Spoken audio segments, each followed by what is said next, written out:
আল্লাহর কথা মানতে গেলে দুর্নীতি করতে পারবো না, চাঁদাবাজি করতে পারবো না, ধান্দাবাজি করতে পারবে না।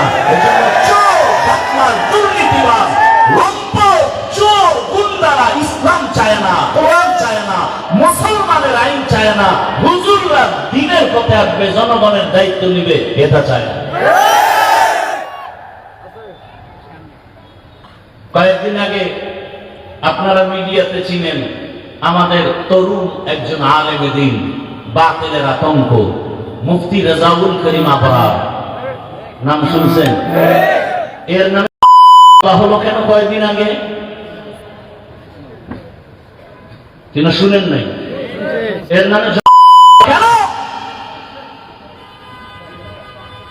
লজ্জা কবে হবে মুসলমান? নাপাক জীবনে কম খাওনি, আর কত খাইবা?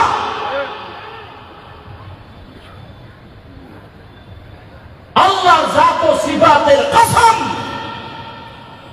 রাসূলের আদর্শ ছাড়া কোনদিন কারো জিন্দেগিতে শান্তি আসবে না, কসম আল্লাহ। কোনদিন আসে নাই, আসবেও না, আসার চিন্তা করা উচিত না। রাসূলের আদর্শ কেমন? কাউকে গালি দেওয়া যাবে না। রাসূলের আদর্শ,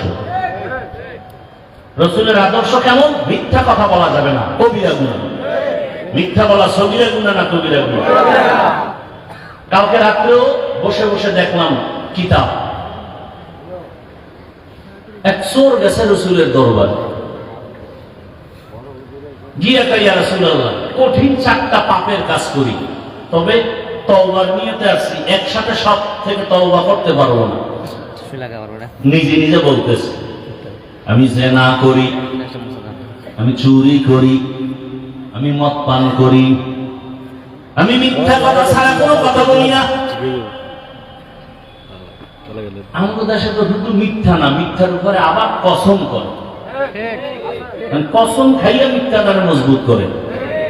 একটা মিথ্যাকে প্রতিষ্ঠা করার জন্য হাজারো মিথ্যার কাভার লাগাইতে হয়, ঠিক না?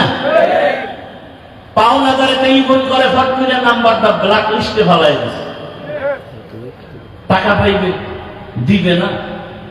ওই চালাক বাঙালি অন্য নাম্বার একদিন ফোন দিছে, ফট করে ধরে ফেলাইছে, তুমি কই টাকা দাও না, এখন তার খাস করে কাইতে দিতে পারে না।